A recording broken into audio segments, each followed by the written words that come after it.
Энтони Джошуа қазіргі таңда аса ауыр салмақтың супер жұлдыздарының бірі. 8 наурыз күні ол UFC чемпионы Фрэнсис Нгannouмен қолғап түйістіретін болады. Осы орайда біз Энтонидің бокс мансабына тоқтала кетуді жөн көрдік.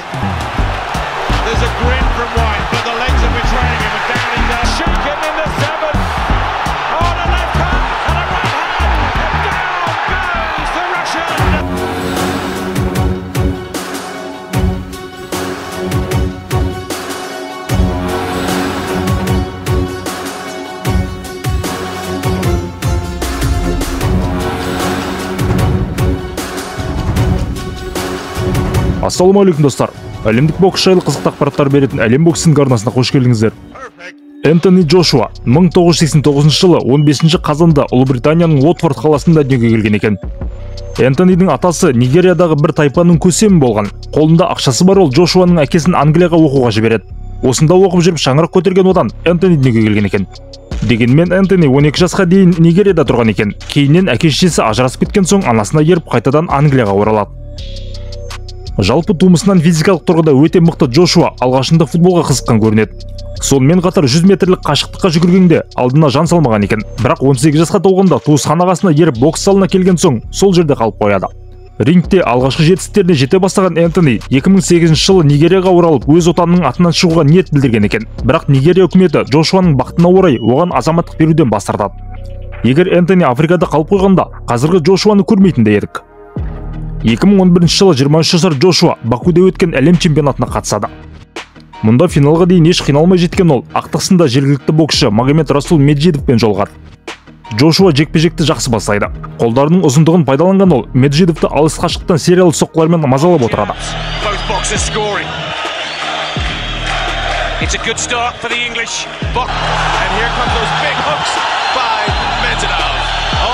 Дегенмен екінші раундта қарсыласының ауыр соққысын өткізіп алған Джошуаға нокдаун есептеледі.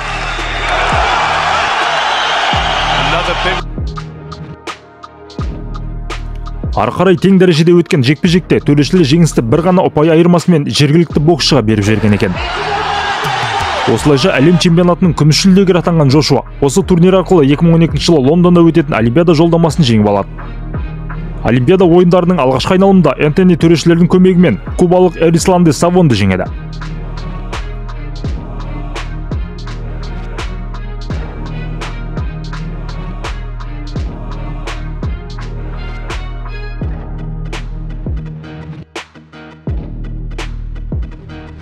Ширек финалда қазір хит болып жүрген қытайлық Чан Шилейді жеңіп кетеді.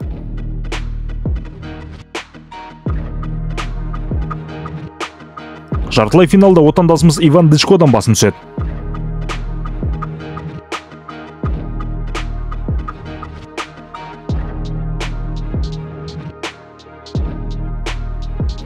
Ал ақтық сында Бейжің Олимпиадасының чемпионы италиялық Роберто Камареллемен жолығады. Жалпы бұл кездесу ұпай саны бойынша 18-18 есебімен тең аяқталған екен. Соңында төрешілердің шешімімен Джошуа Олимпиада чемпионы деп жарияланады. Осылайша әрбір боксшының өміріндегі ең маңызды турнирде жеңіске жеткен Джошуа 2013 жылы британдық промоутер Эдди Хирнің Matchroom боксинг промоутерлік компаниясымен келісімшартқа отырып, 24 жасында кәсіпқой бокстағы мансабын бастайды. 2 жылдың ішінде 15 кездесу өткізіп, барлығын нокаутпен жеңген Энтони 2015 жылдың соңында өзін әуесқой бокста жеңіп кеткен тағы бір британдық проспект Дилиан Уайтқа қарсы жекпе-жекке шығады. Боксқа келерден алдын кикбоксингтен Европа чемпионы болған Уайт бір қарағанда ебедейсіз көрінгенмен өте мықты боксшы. Бірақ алғашқы раундтан бастап Джошуа Олимпиада чемпионының техникасы әлдеқайда жоғары екендігін көрсете бастайды.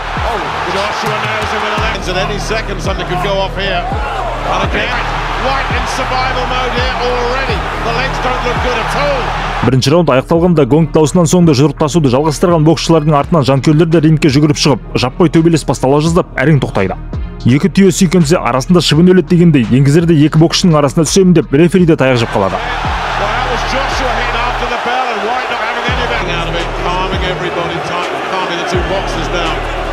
Екінші раундта боксшылар бір-бірін кезек-кезек есеңгіреткенмен, екеуі де аяқтарында тұрып қалады.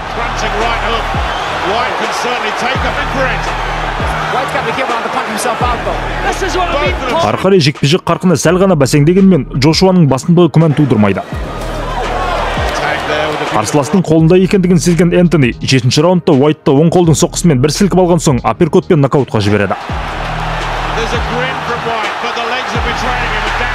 Соққының ауыр болғандығы сондай, Уайт біраз уақыт арқанға ілініп қалады.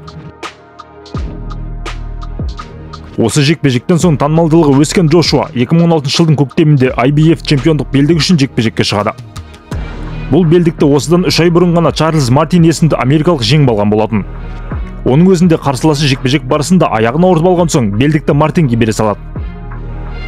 Кездесуге дейін-ақ британдықтан қорқып қалған Мартин бірде-бір соққы жұмсамастан 2-ші раундта 2 рет құлап тұрған соң жекпе-жек тоқтатылады.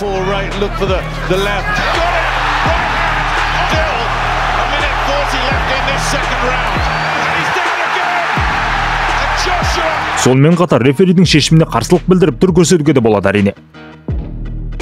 Осылайша Энтони Джошуа өзінің алғашқы чемпиондық белдігін жеңіп алған болатын. Арада 3 ай өткенде белдігін әлі жеңіліс көрмеген Доминик Бризилға қарсы қорғап, қарсыласын 7-ші раундта берілуге мәжбүр етеді.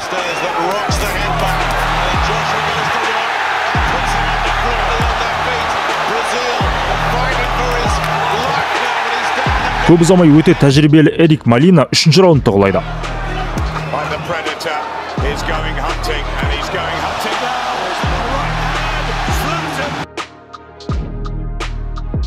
Осылайша жұлдызға айнала бастаған Джошуа 2017 жылы Владимир Кличкоға қарсы жекпе-жекке шығады.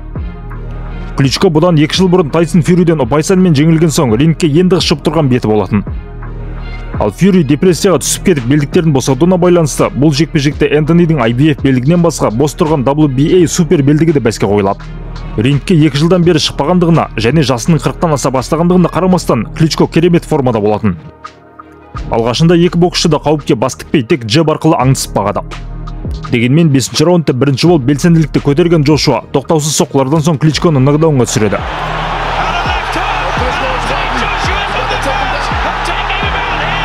Кәрі қасқыр Кличко орнынан көтеріліп жекпе-жекті жалғастырады. Ал Джошуа болса бұл нокдаунға тым көп күш жұмсап өшіп қалған болатын.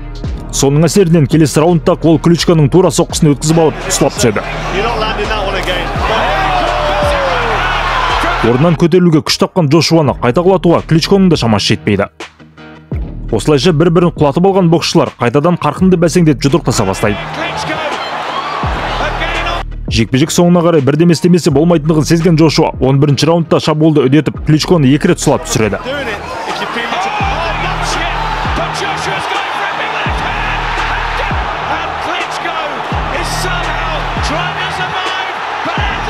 Үшінші рет құлауға мүмкіндік бермеген рефери жекпе-жекті тоқтаттырады. Осылайша чемпиондық мінезі бар екендігін дәлелдеген Энтони Джошуа супер жұлдызға айналып шыға келген болатын.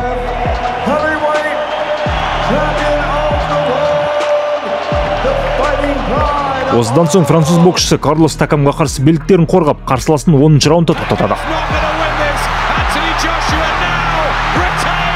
Белдіктердің барлығын жинауға кіріскен Энтони 2018 жылдың көктемінде WBO белдігінің иесі Жаңа Зеландиялық Джозеф Паркерге қарсы жекпе-жек өткізеді. Әлі жеңіліс көрмеген Паркер ауыр салмағына қарамастан өте жеңіл қимылдайтын боксшы, бірақ оның соққылары Джошуанікі секілді ауыр емес болатын.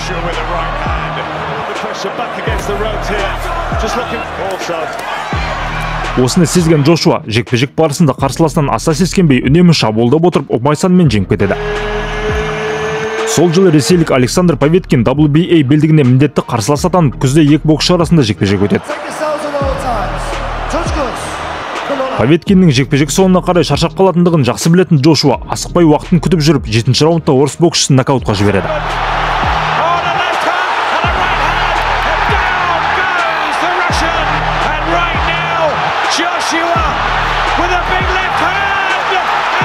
AJ!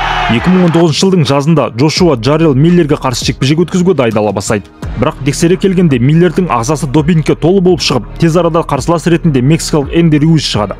Түріне қарасаң ешкімге зиян жоқ секілді көрінетін Руистан еш сескенбеген Джошуа 3-ші раундта мексикалықты нокдаунға түсірген соң, ары қарай тезірек жекпе-жекті аяқтауға тырысамын деп өзі құлап қалады.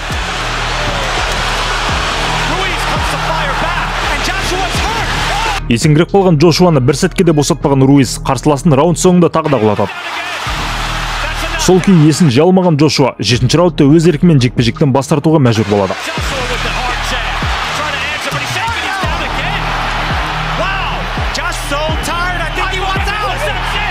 Бұл жеңіліс Джошуаның репутациясына қатты әсер етеді. Дегенмен психологиялық тұрғыда бұл кедергіден өте алған Энтони арада 1 жыл өткен соң ұйымдастырылған реваншта Руисті ұпай санымен жеңіп белдіктерінің барлығын қайтарып алады. Дегенмен алғашқы жеңілістен соң Джошуаның бокстасу мәнерінде өзгеріс пайда болған секілді. Бұрын қарсыласты жер жастандыруға ұмтылатын Джошуаның орнына қорқақтап жұдырықтасатын Джошуа пайда болады. Дәл осы сәтте ауыр салмаққа көтерілген Александр Усик WBO белдігіне міндетті үміткер дәрежесін жеңіп алып, 2021 жылдың күзінде екі боксшы арасында жекпе-жек өтеді. Спарринг секілді өткен бұл жекпе-жекте көпшілік таңданысына орай Усик жеңіске жетіп, Джошуа барлық белдіктерінен екінші рет айырылып қалады. Джошуа әрине реванш талап етіп, арада 1 жыл өткенде Сауд Арабиясында екінші жекпе-жек өтеді. Бұл кезде Энтони бапкерін ауыстырып барынша дайындалған болатын, бірақ бәрібір техникасы жоғары Усиктен тағы да жеңіліп қалады. Осылайша супер жұлдыздан қатардағы боксшылардың дәрежесіне түсіп қалған Джошуа енді барлығын қайтадан бастауға мәжбүр болады.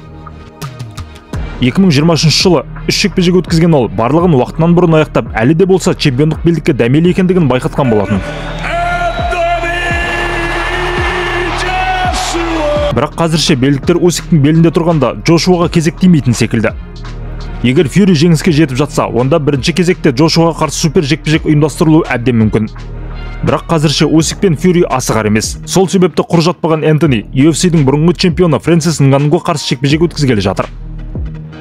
Осының алдында ғана Нганну сенсация жасап Тайсон Фьюриді рингке сұлап түсірген болатын. Қалай ойлайсыздар достар? Джошуа Нганнуды жеңе ала ма? Ойларыңызды комментарийға жаза отырыңыздар. Сіздермен болған әлем боксының арнасы.